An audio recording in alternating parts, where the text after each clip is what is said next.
Good morning. My name is Sam. I am an alcoholic, and I am also a son of recovery. Let's start out with the Serenity Prayer. Good and gracious God, grant me the serenity to accept the things I cannot change, the courage to change the things I can, and the wisdom to know the difference. Amen. I'm reading through the AA 12 Steps and 12 Traditions, and I'm currently on Step 2. Step 2. Came to believe that a power greater than ourselves could restore us to sanity. The moment they read Step 2, most AA newcomers are confronted with a dilemma, sometimes a serious one. How often have we heard them cry out, "Look what you people have done to us. You've convinced us we are alcoholics and that our lives are unmanageable. Having reduced us to a state of absolute helplessness, you now declare that none but a higher power can remove our obsession. Some of us won't believe in God, others can't, and still others who do believe that God exists have no faith whatever he will perform his miracle. Yes, you've got us over the barrel all right, but where do we go from here? Let's look first at the case of the one who says he won't believe, the belligerent one. He is in a state of mind which can be described only as savage. His whole philosophy of life, in which he so gloried, is threatened. It's bad enough, he thinks, to admit alcohol has him down all for keeps. But now, still smarting from that admission, he is faced with something really impossible. How he does cherish the thought that man, risen so majestically from a single cell in the primordial ooze, is the spearhead of evolution and therefore the only God that his universe knows. Must he renounce all this to save himself? At this juncture, his AA sponsor usually laughs. This, the newcomer thinks, is just about the last straw. This is the beginning of the end. And so it is. The beginning of the end of his old life and the beginning of his emergence into a new one. His sponsor probably says, take it easy. The hoop you have to jump through is a lot wider than you think. At least I found it so.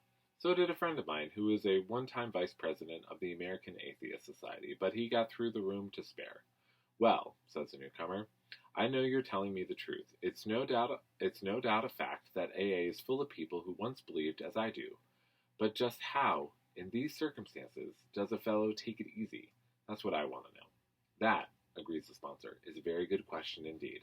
I think I can tell you exactly how to relax.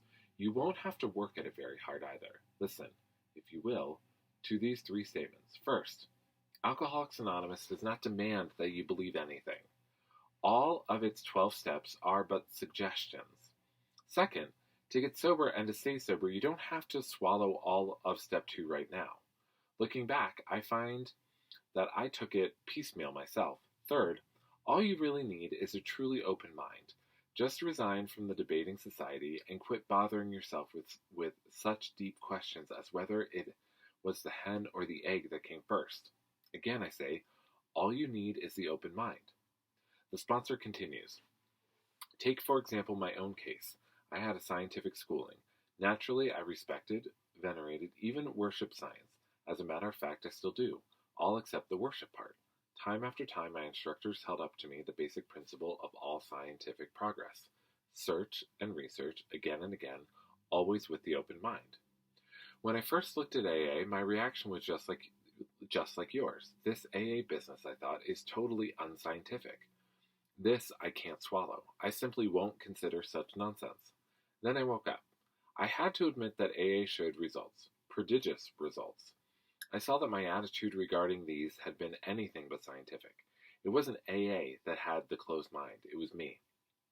The minute I stopped arguing, I could begin to see and feel. Right there, Step 2 gently and very gradually began to infiltrate my life. I can't say upon what occasion or upon what day I came to believe in a power greater than myself, but I certainly have to believe now. To acquire it, I had only to stop fighting and practice the first of AA's program as enthusiastically as I could. This is only one man's opinion based on his own experience. Of course, I must quickly assure you that AA's tread innumerable paths in their quest for faith. If you don't care for the one I've suggested, you'll be sure to discover one that suits if only you look and listen. Many a man like you has begun to solve the problem by the method of substitution. You can, if you wish, make AA itself your higher power. Here's a very large group of people who have solved their alcohol problem. In this respect, they are certainly a power greater than you who have not even come close to a solution. Surely you can have faith in them. Even this minimum of faith will be enough. You will find many members who have crossed the threshold just this way. All of them will tell you that, once across, their faith broadened and deepened. Relieved of the alcohol obsession, their lives unaccountably transformed. They came to believe in a higher power, and most of them began to talk of God. Consider next the plight of those who once had faith and have lost it. There will be those who have drifted into indifference, those filled with self-sufficiency who have cut themselves off, those who have become prejudiced against religion, and those who are downright defiant because God has failed to fulfill their demands. Can AA experience tell all these they may still find a faith that works? Sometimes AA comes harder to those who have lost or rejected faith than to those who have never had faith at all, for they think they have tried faith and found it wanting. They have tried the way of faith and the way of no faith. Since both ways have proved bitterly disappointing, they have concluded there is no place whatever for them to go. The roadblocks of indifference, fancied self-sufficiency, prejudice, and defiance often prove more solid and formidable than for these people than any erected by the unconvinced agnostic or even the militant atheist. Religion says the existence of God can be proved. The agnostic says it can't be proved, and the atheist claims proof of the non-existence of God. Obviously, the dilemma of the wanderer from faith is that of profound confusion. He thinks himself lost to the comfort of any conviction at all. He cannot attain in even a small degree the assurance of the believer, the agnostic, or the atheist. He is the bewildered one. Any number of AAs can say to the drifter, yes, we were diverted from our childhood faith too.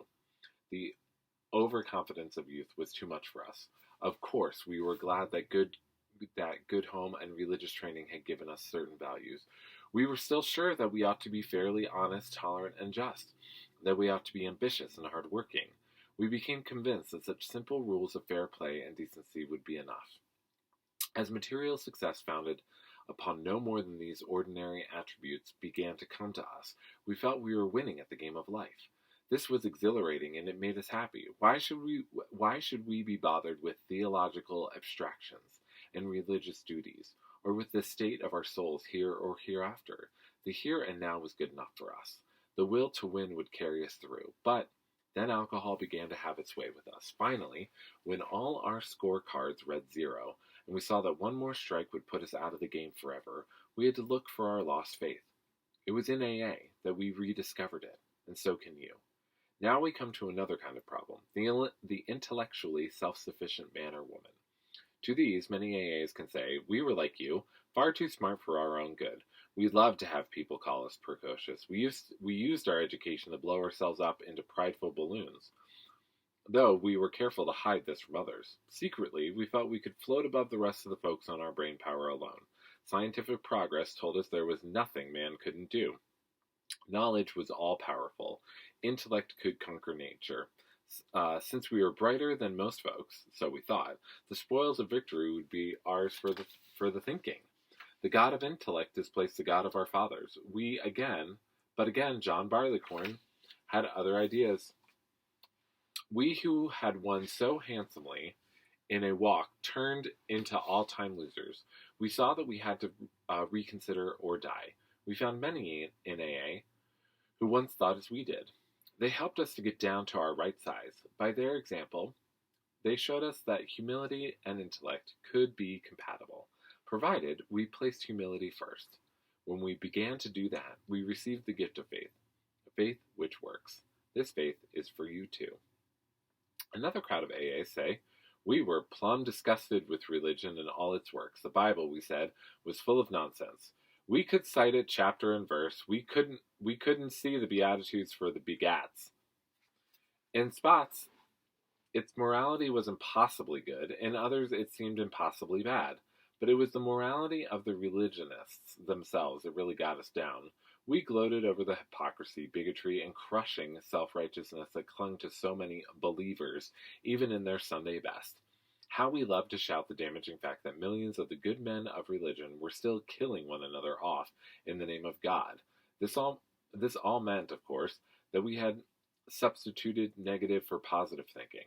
After we came to AA, we had to recognize that this trait had been an ego feeding proposition. In belaboring the sins of some religious people, we could feel superior to all of them. Moreover, we could avoid looking at some of our own shortcomings. Self righteousness, the very thing that we had contemptuously condemned in others, was our own besetting evil. This phony form of respectability was our own undoing, so far as faith was concerned. But finally, driven to AA, we learned better. As psychiatrists have often observed, defiance is the outstanding characteristic of many an alcoholic. So it's not strange that lots of us have had our day at defying God himself.